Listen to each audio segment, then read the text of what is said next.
চন্ড যে গল্পটা আমরা শুরু করেছিলাম তা 2 পর্বে কভার করা সম্ভব হয়নি। গল্পটা আসলে একটু বড়। 3 পর্বে কভার করা সম্ভব হবে কিনা আমি সেটারও গ্যারান্টি দিতে পারছি না, কারণ আমি ভেবেছিলাম 2 পর্বে কভার করা যাবে। এখন কি আর করার।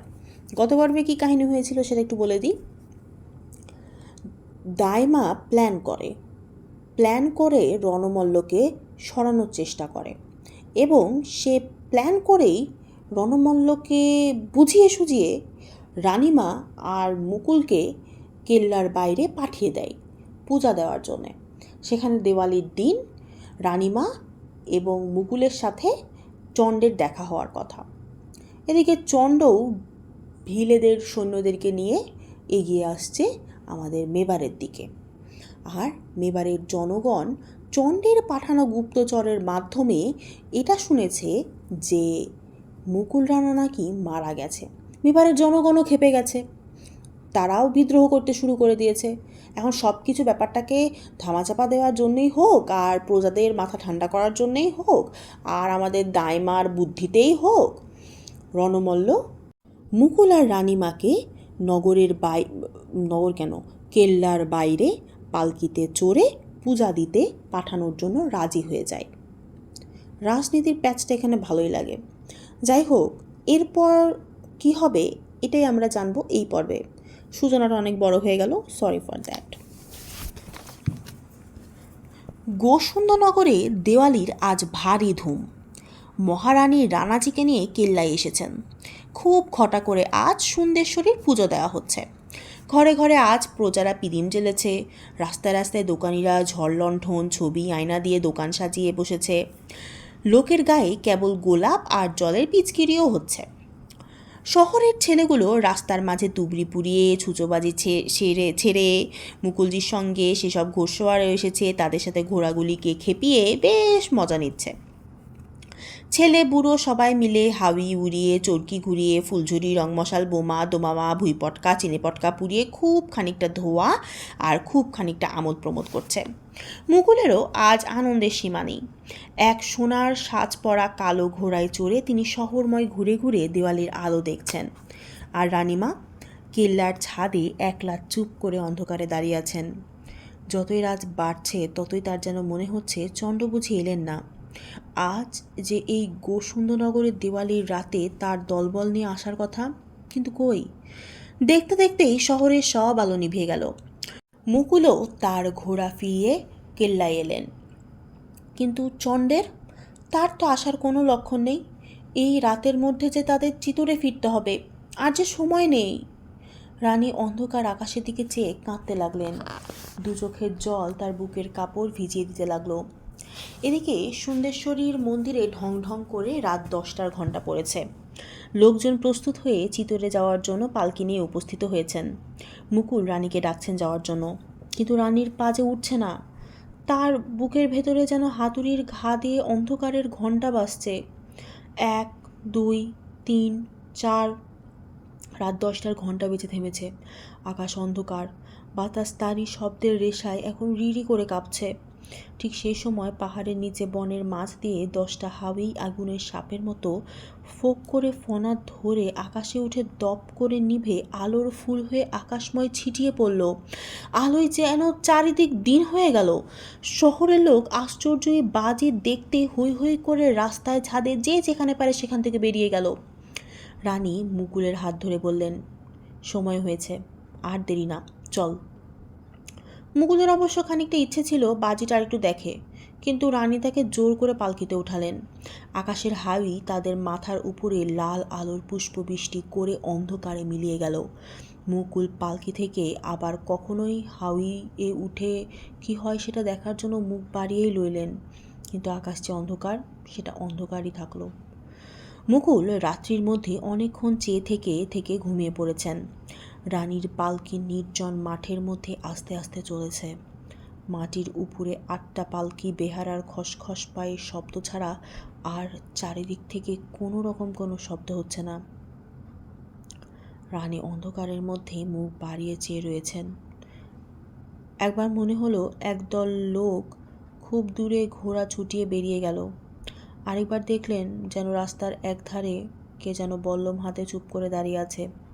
পালকিটা কাছে আসতেই অন্ধকারে মিলিয়ে গেল। গোসুন্দর নগরে সেই 10টার তারাবাজি দেখে রানী চণ্ড এসে পৌঁছেছেন তা বুঝেছিলেন। তারপর থেকেই কিন্তু চণ্ডকে স্পষ্ট করে তার কাছে কেন তিনি দেখা দিচ্ছেন না সেটা এখনও তিনি বুঝতে পারছেন না। চণ্ড যে কাছাকাছি আছেন সেটা কেবল ছায়া, এরকম মনে হচ্ছিল। রাত গভীর, পালকি চিতলের কাছাকাছিও এসে পড়েছে। দূর থেকে কেল্লার দেওয়াল আকাশের গায়ে স্পষ্ট দেখা যাচ্ছে। পাহাড় বেয়ে রানীর পালকি কেল্লার ফটকের দিকে উঠে চলল, কিন্তু চণ্ডের কোনো দেখা নেই।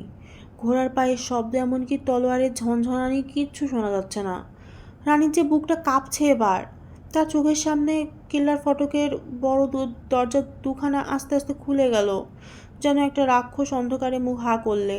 তারপর আস্তে আস্তে রানীর পালকি কেল্লার মধ্যে ঢুকলো। রানী একবার পালকি থেকে মুখ ঝুঁকিয়ে পেছনের দিকে দেখলেন।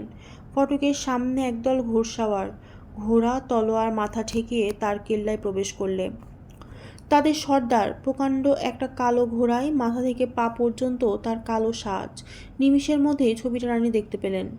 এইবার চণ্ডকে চিনতে তার বাকি রইল না। তারপর জয় মুকুলজি কি জয়, জয় চণ্ডজি কি জয় বলে আকাশ কাঁপিয়ে উঠল। অমনি চিতরে ছোট বড় ছেড়ে বুড়ো তলোয়ার খুলে রাজপথে রানীর পালকির চারিদিক ঘিরে রাজবাড়ির দিকে চলল। যত মারোয়ারি যারা এতদিন বুক ফুলিয়ে রাজগিরি ফলাচ্ছিল, তারা আজ চণ্ডের নাম শুনে ইঁদুরের মতো গর্তে লুকিয়ে পড়ল। কারো কোনো সাহস দেখানোর সাহস পর্যন্ত থাকলো না। তারা রণমল্লকে খবরটাও পর্যন্ত দিতে পারলো না। আর খবর দিয়ে বা কী করবে?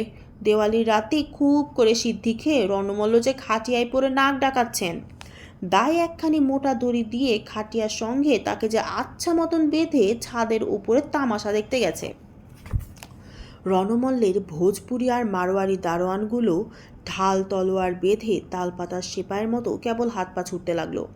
লড়াই করার সাধ্য আর তাদের হলো না। চণ্ড জোর করে তালা ভেঙে বাড়ির ভিতরে প্রবেশ করলেন। গোলমালে রণমল্ল জেগে উঠে দেখেন তার চারিদিকে খোলা তলোয়ার, নিজের হাত পা বাঁধা। তার সাহসও ছিল, জোরও ছিল। হাজার হোক, তিনি মারোয়ারির রাজা। আর তলোয়ার দেখে সিদ্ধির ঘোরও গেড়ে গেছে তার।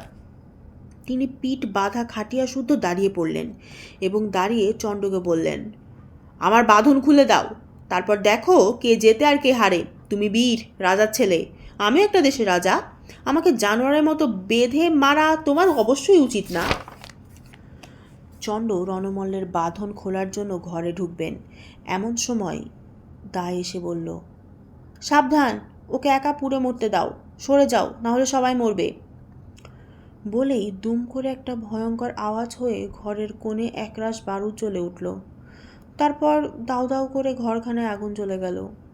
ছুঁচো বাজে দিয়ে ঘরখানা দাই যে কখন করে ভর্তি করে রেখেছিল কে জানে। ছুঁচোর মতো রণমল্ল পুড়ে মরলেন। খুলে দে বলে চিৎকার করতে লাগলেন।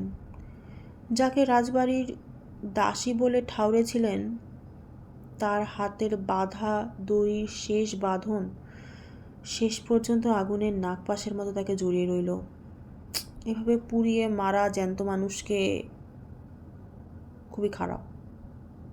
যাই হোক, লেখা আছে তাই বলছি, তবে আমি সমর্থন করি না। কোথায় মেবার মারোয়ার দুইটো দেশ রণমল্ল দখল করে বসবেন তা না, এখন মারোয়ারের সিংহাসন পর্যন্ত মেবারের রানার হয়ে গেল। তার ছেলে যোধরাও বাপের সিংহাসন হারিয়ে সামান্য গুটিগতক সেপাই নিয়ে রাজ্য থেকে পালিয়ে গেল অনেক দূরে, লুনি নদীর ধারের ওই পারে।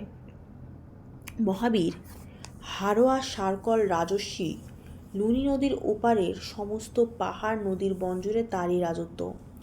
তার নামে সবাই মাথা নোয়ায়, এমনই তার বীরত্ব, এমনই তার দয়া। তার হুকুম অমান্য করে রাজস্থানে টেকে এমন লোক নেই। বিপদে যে পড়েছে তাকে উদ্ধার করা, দুঃখীর দুঃখমোচন, অনাথকে আশ্রয় দেওয়াই তার কাজ। তার যত অনুচর সবাই সন্ন্যাসী, বীর, গাঁজাখোর নয়, কাজের মানুষ। কেউ কারো ওপর অন্যায় অত্যাচার করলে তাদের হাতে নিস্তার নেই। বনের ভেতর পাহাড়ের গুহায় তাদের সব কেল্লা, যেখানে জ্বালা জ্বালা টাকা পোতা আছে। লোকে চাইলে সেই টাকা দিয়ে তাদের দুঃখ ঘোচায়। মাটির নিচে বড় বড় ঘর, সেখানে তাদের অস্ত্রশস্ত্র লুকানো থাকে। কেউ বিপদে পড়লে তাদের কাছে এলে অস্ত্র দিয়ে তারা সাহায্য করে। এমনই দলের রাজা তিনি হাড়োয়াশঙ্কল। লুনি নদী সাঁতার দিয়ে পার হয়ে যোধারাও রাত দুপুরে তার কাছেই আশ্রয় চালেন। যোধারাও জানতেন চণ্ড ইচ্ছে করলেও এইখানটায় কোনো গোলমাল করতে পারবে না। হরোয়াশঙ্কল আদর করে যোধরাওকে বসালেন। তার ছোট ঘর, রাজকুমারের সঙ্গে অনেক সেপাই, কাজেই সবাইকে গাছতলাতেই বসাতে হলো। সন্ন্যাসী রাজা একটু ভাবিত হলেন এত রাতে এত লোকের খাবার কীভাবে জোগাবেন। লোকেরাও অনেক পথ চলে এসেছে, নিশ্চয়ই খিদেয় কাতর। রাজর্ষি তার দলবলকে ডেকে সকলের আহারের সুবন্দোবস্ত করে দিতে বললেন। কিন্তু তার ঘরে যে একটু খুদ নেই। সেদিনের যা কিছু চাল ডাল ছিল তিনি তো সব অতিথিদের বিলিয়ে দিয়েছেন। বিপদে পড়ে চেলারা সব মুখ চাওয়াচাই করছে, তখন রাজর্ষি বললেন, ওরে, অতিথিকে তো খেতে দিতে হবে রে, এসো তো দেখি কি করা যায়। ঘরের এক কোণে সন্ন্যাসীদের কাপড় রাঙাবার জন্য এক রাশ মুজলতা বোঝা ছিল। রাজর্ষি সেইগুলো দেখিয়ে বললেন, যাও তো যাও, এগুলো রেঁধে আনো বড়ক্ষণ।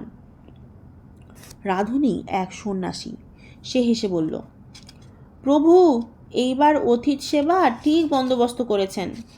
যে মুখে ঠাকুরের ভোগ খাবে সে মুখে কাল সকালে দেশে ফিরে কাউকে এবার আর ঠাকুরের অতিথি সেবা নিন্দে করতে হবে না। এইবার ঠিক হয়েছে।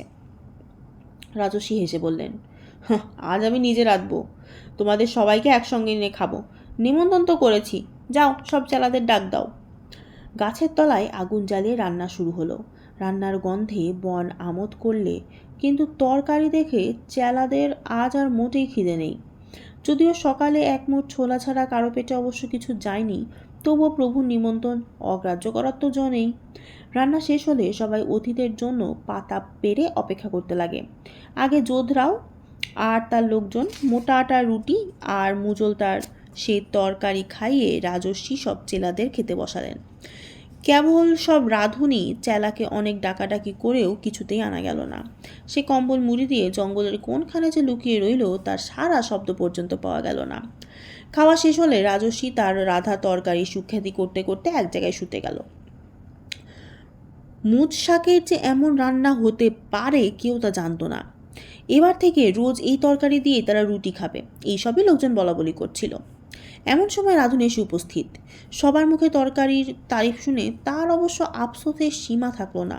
সে ভেবেছিল রং করার জন্য পাতাগুলো খেয়ে সবাই মাথা ঘুরে মরবে, কিন্তু দেখলে দিব্যি পেট ভরে খেয়ে আরামে কম্বলে মুড়ি দিয়ে ঘুমাতে চলে গেছে। কেবল শীতের রাতে খিদার জ্বালায় সেই মরছে, সেই কাঁপছে। শীতের রাতে সহজে কাটতে চায় না। রাধুনী ঠাকুরটিকে অনেক যন্ত্রণা দিয়ে তবে সে রাত পোহালো। সকালে উঠে একখানা কুড়ুল দিয়ে রান্নার কাঠ কাটতে হবে, এমন সময় এক বুড়ো মারোয়ারি সেপাইয়ের সঙ্গে দেখা। পাহাড়ের ঝর্ণার ধারেও সেও হাত মুখ ধুচ্ছে। তার দাড়িগোঁফ সব লাল রঙের ছোপ ধরা। কাল সন্ধ্যায় যার দাড়ি ছিল সাদা, আজ লাল হয়ে গেল।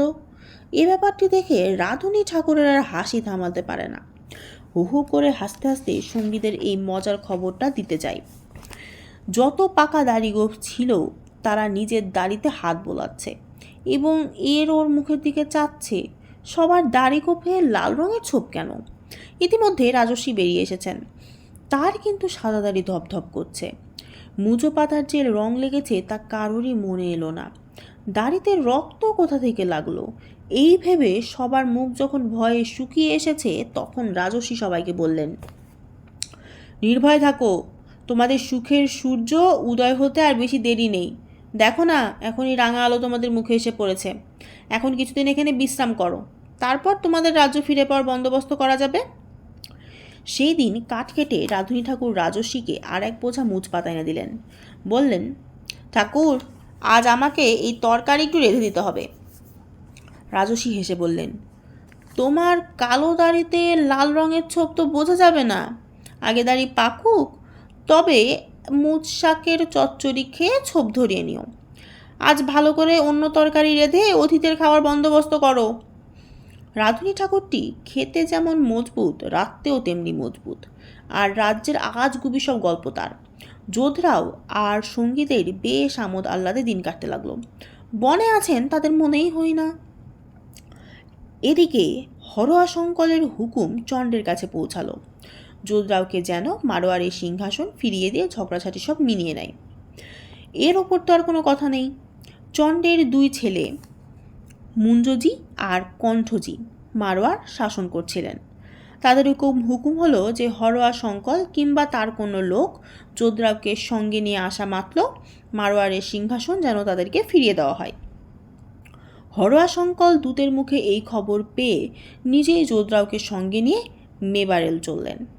সেখান থেকে চণ্ডকে নিয়ে মারোয়ার যাওয়ার কথা। ঠিক সময়ে মেবারে পৌঁছে চণ্ডকে সঙ্গে নিয়ে যোধরাওয়ের রাজত্বে মুন্ডরের কেল্লার দিকে চললেন। যোধরাও তখন ছেলে মানুষ।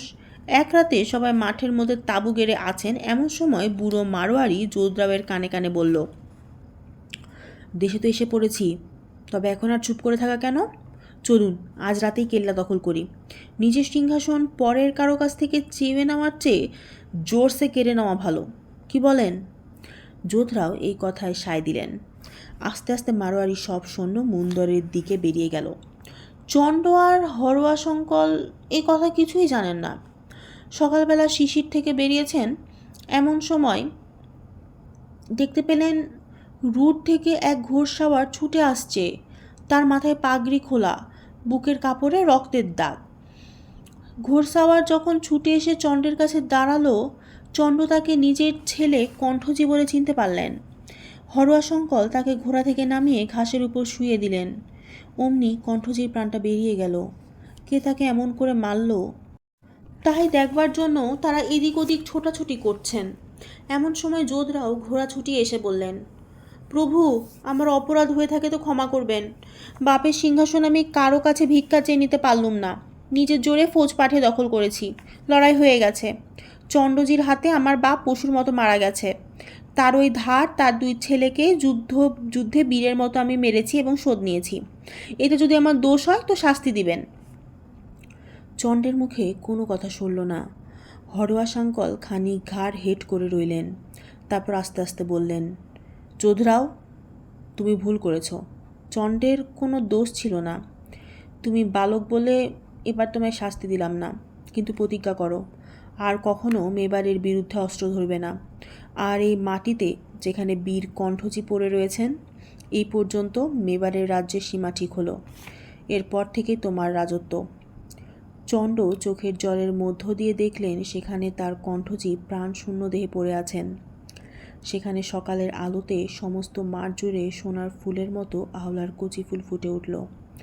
তিনি হরোয়া শঙ্করের দিকে চেয়ে বললেন, এই আওলার ফুলই যেন শান্তির ফুল হয়। যতদূর এই ফুল ফুটবে ততদূর যেন মেবারের রাজ্য, এটাই সবাই বলে।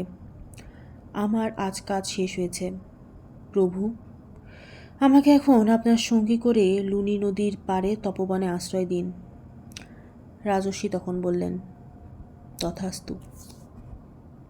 এই বইয়ের মধ্যে খুব সম্ভব চণ্ড গল্পটাই বেশ বড় ছিল, তো সেটা এখানে শেষ হলো।